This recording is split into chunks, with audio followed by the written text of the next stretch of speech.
السلام علیکم dear viewers, ہم حاضر ہیں آپ کی خدمت میں ایک نئے معلوماتی ویڈیو کے ساتھ۔ ویڈیو کو آخر تک دیکھیے گا، آپ کے لیے بہت فائدہ مند ہوگا۔ اگر آپ نے چینل کو سبسکرائب نہیں کیا ہے تو ابھی چینل کو سبسکرائب کریں۔ بڑھتے ہیں ہم اپنے سوال ویڈیو کی نمبر جانب۔ 1، حضرت محمد صلی اللہ علیہ وآلہ وسلم کو نبوت کتنے سال کی عمر میں ملی؟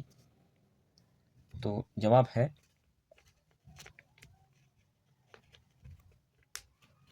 40 سال 6 ماہ 16 دن 40 سال 6 ماہ 16 دن۔ سوال نمبر 2، حضرت محمد صلی اللہ علیہ وآلہ وسلم پر پہلی وحی کہاں نازل ہوئی؟ تو جواب ہے غار حرا۔ سوال نمبر 3 ہے، حضرت محمد صلی اللہ علیہ وسلم کی نبوت کی تصدیق سب سے پہلے کس نے کی؟ تو جواب ہے ورقہ بن نوفل۔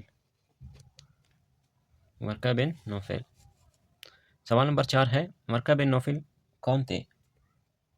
تو ورقہ بن نوفل حضرت خدیجہ رضی اللہ تعالیٰ عنہ کے چچا زاد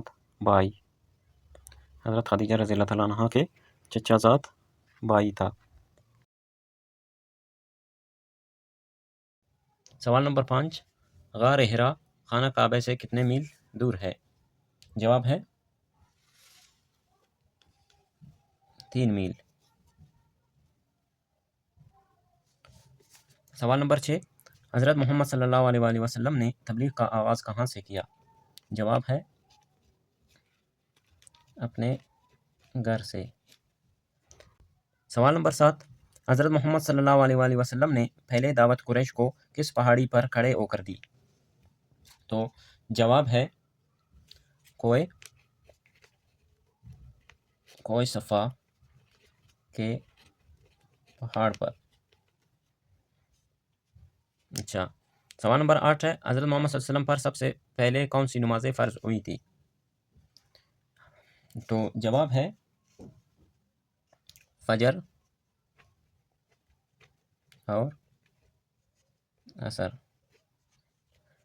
اچھا، سوال نمبر 9 ہے، حضرت محمد صلی اللہ علیہ وآلہ وسلم پر پہلی وحی کب نازل ہوئی؟ جواب ہے 610 عیسوی میں۔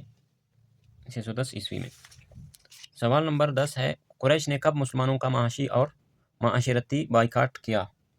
تو جواب ہے 790 میں۔ امید کرتے ہیں ویڈیو آپ کو پسند آئی ہوگی۔ ایسے مزید معلوماتی ویڈیوز کے لیے ویڈیو کو لائک اور چینل کو سبسکرائب کریں اور اپنے دوستوں کے ساتھ لازمی شیئر کریں۔